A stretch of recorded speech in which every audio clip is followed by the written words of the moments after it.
Meet ফুডের ঘটনা এরই মধ্যে আপনারা অনেকেই দেখেছেন, সবাই দেখছেন। এটা নতুন করে বলার কিছু নাই। আমিও খুবই সাহস করে কয়েকবার ভিডিওটা দেখার চেষ্টা করছি।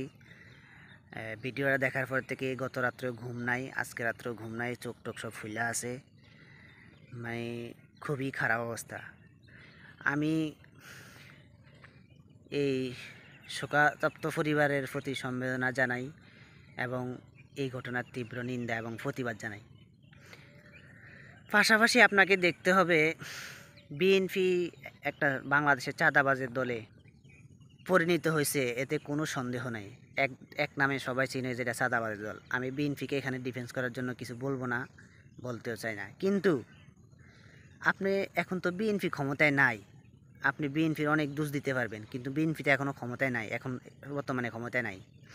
আপনার বুঝতে হবে এই সরকারের আমলে, যেই সরকারের আমলে হোক, আপনার পদ্মা নদীর তীরে যদি একটি কুকুর পানি না খেয়ে মারা যায়, এর দায়ভারও কিন্তু ওই সরকারে নিতে হবে, যখন যেই সরকার ক্ষমতা থাকবে।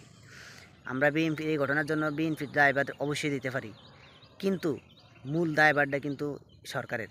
কারণ এই সরকারের আমলে ঘটনাটা ঘটছে। এই সরকার মানুষের নিরাপত্তা দিতে ব্যর্থ, আপনাকে এটা বুঝতে হবে। এবং পুলিশ প্রশাসন এগুলাকে প্রশ্রয় দিচ্ছে যেখানে ওগুলা করে।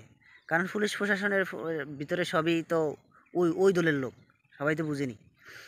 তার মানে বোঝাই যাচ্ছে যে এগুলা করার জন্য প্রশ্রয় দিচ্ছে। আপনার বিএনপি তো ক্ষমতায় আসবে, এরা সবাই জানে, দিনের মতো পরিষ্কার। এই বিএনপি যেন ক্ষমতায় আসতে না পারে, তাদের যেন কি বলে এটাকে, মানে জনপ্রিয়তা নষ্ট করে দেওয়া যায়, এগুলা করা যায়।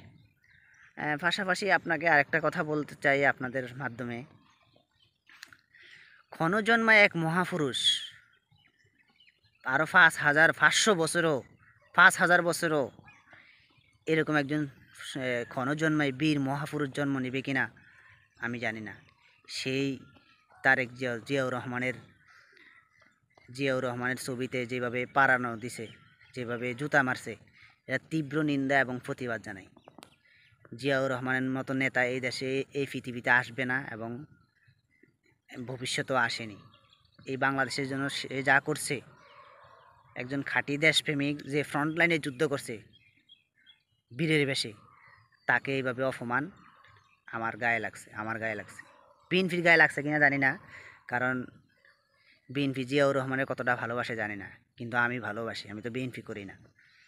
সবাই ভালো থাকবেন। আসসালামু আলাইকুম।